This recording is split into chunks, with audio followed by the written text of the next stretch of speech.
Our report is on flotation. And I think it's best for us to start with a little video so that we will have an idea of what flotation looks like in the industry. So what does the process do? This is copper concentration through flotation, and what you can see is the froth or the overflow of the flotation process. And you can see some scrapers helping the froth to overflow. So what you can see are bubbles, bubble-like figures with a metallic feel or metallic color, and that's because we are concentrating a metal, which is in this case copper. This one, if I'm not mistaken, is also a copper concentration. However, they probably use different reagents or a different flotation process altogether. That's why it looks different. This one is nickel concentration through flotation, and you can see that the flotation unit is actually different from the first one, or the first two. And that's because we have different types of flotation units, which we will discuss later on. Now, this one is most widely used, or most commonly used in water treatment. This is a DAF unit, or dissolved air flotation unit. Later you will see what it looks like in the industry, in real life. There. So, it looks quite weirder compared to the first two because what we're concentrating here are not metallic substances but rather biological contaminants. That's why they're not really that easy to the eye. Those are the final product, cleaner water. And now let's go to a brief history because we want to know why this flotation came into existence, or why did flotation come into existence in the first place. We have to look at the mineral industry during 1850s. Alright, during 1850s, the mineral industry has been technically stagnant for more than a century, the last innovations being done probably 16th century, so it's a lot of time. However, also during that time, during 1850 to 1900, several size reduction units like mills and other uses, steam shovels, other units have been developed. But with the development of these, but with these innovations came another problem. It's not really a problem, but for the mineral industry it was, because fine ores were already replacing the coarse-grained ores. Prior to these innovations, coarse-grained ores were more widely used in the mineral industry. However, with the development of size reduction equipment, fine-grained ores were replacing them. So they needed another method of concentrating these fine-grained ores because what they had during that time were gravity machines, which for the fine-grained ores were not effective or efficient in concentrating because these kinds of ores remain suspended in the water or in the fluid. So that's where flotation came into the picture. So the first person to actually demonstrate flotation was William Haynes, and he did a very simple flotation process and he called it bulk oil flotation. Several years later, Frank Elmore actually developed a working unit and he erected it at the Glacier mine, and he got a patent for the process. In his process, he entrained more air into the flotation unit, used more water, which was very essential to the success of his flotation process. What is flotation?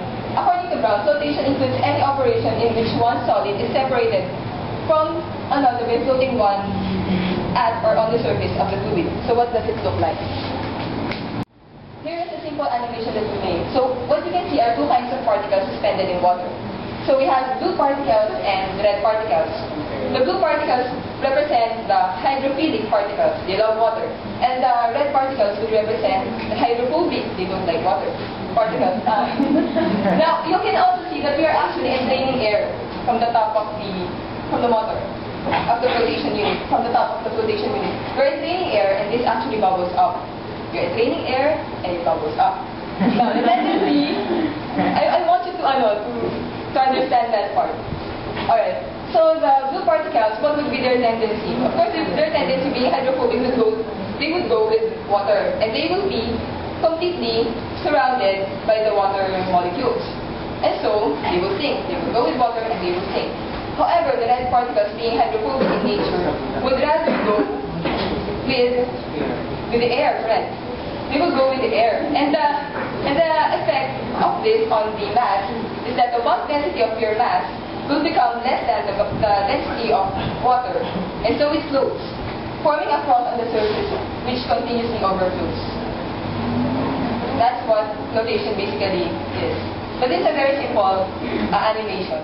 And now here's Christian Zamora to explain on the classifications and the basic process overview of flotation. Good afternoon.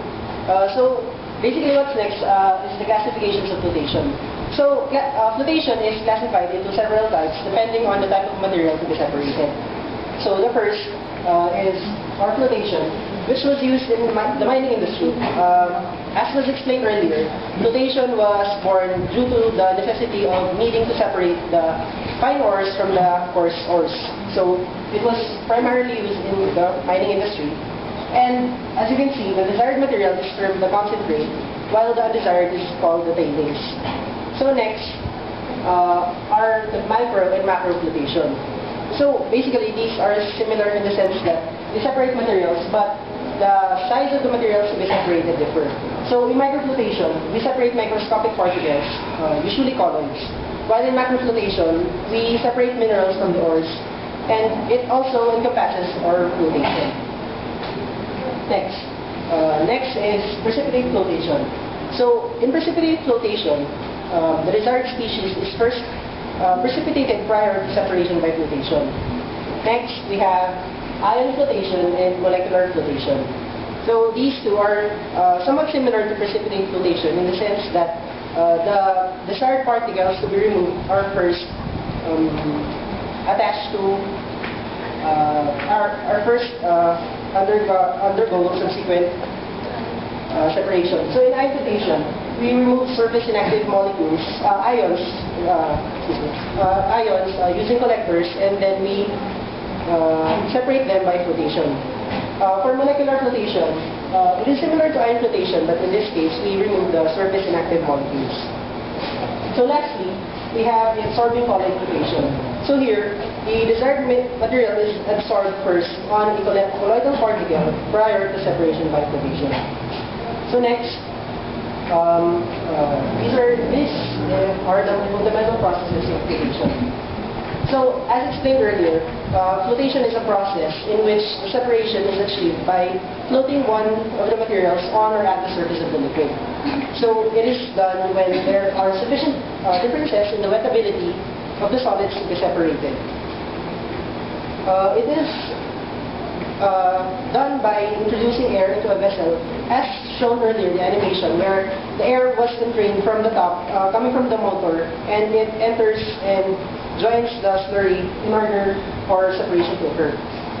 So, as explained earlier again, it was primarily used in the mining industry to separate the different minerals from the ores.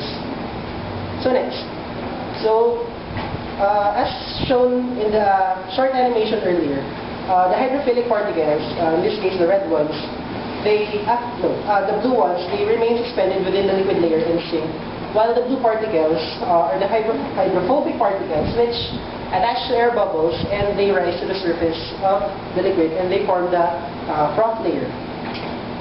So next, this is a basic process schematic for flotation according to Perry, 7th edition.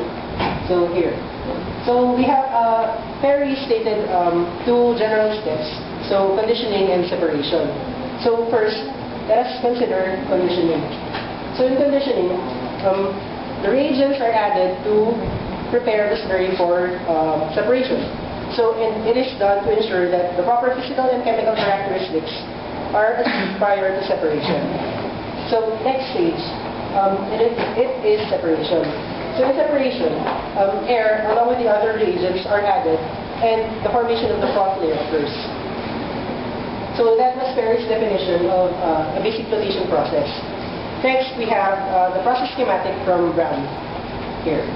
So as you can see, it is a bit more complex and it is generally for ore flotation. So the first part. So similar to those stated by Perry, flotation process involves the conditioning of the feed prior to separation. So in this case, the feed is fed to a classifier and then is introduced into a conditioning unit where the necessary physical and chemical characteristics are achieved prior to separation in the wrapper.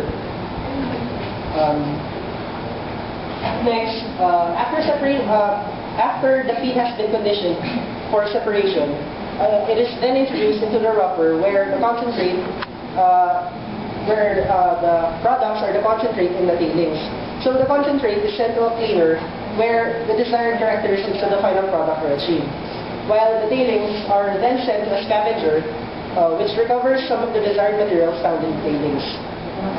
So next, the tailings, upon leaving the scavenger, are termed the final tailings, while the desired materials that are recovered in the scavenger are fed back to the wrapper for subsequent flotation. So the number of separations using flotation is dependent on the number of valuable materials in the feed.